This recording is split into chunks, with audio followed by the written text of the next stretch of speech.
তিনি ছিলেন কোটি মানুষের হৃদয়ের রানী। ব্রিটিশ রাজ পরিবারের সাবেক পুত্রবধূ প্রিন্সেস ডায়নাকে ঘিরে আবেগ যেন সময়ের সঙ্গেই থেমে যায়নি। মৃত্যুর ৩ দশক পরও তার নাম উচ্চারিত হয় ভালোবাসা ও বেদনার সঙ্গে। সেই ভালোবাসা থেকেই এবার প্রিন্সেস ডায়নাকে নিয়ে তথ্যচিত্র নির্মাণ করতে যাচ্ছে নেটফ্লিক্স।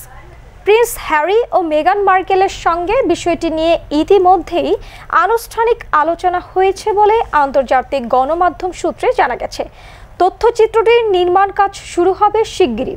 ২০২৭ সালে প্রিন্সেস ডায়নার মৃত্যুর ৩০ বছর পূর্তি উপলক্ষে এটি মুক্তি দেওয়ার পরিকল্পনা রয়েছে। স্মরণীয় সেই দিনটিকে কেন্দ্র করে সাজানো হবে গোটা প্রজেক্ট।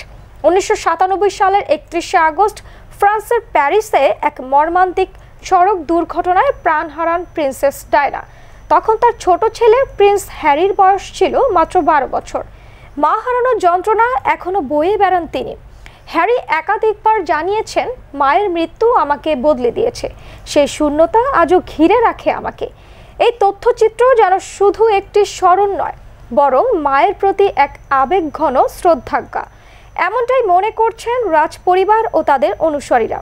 এখন অপেক্ষা ইতিহাসের এক করুণ অধ্যায় নিয়ে তৈরি এই ডকুমেন্টারিটি কবে দর্শকের সামনে আসবে এবং কতটা আবেগ ছুঁয়ে যাবে কোটি মানুষের হৃদয়ে।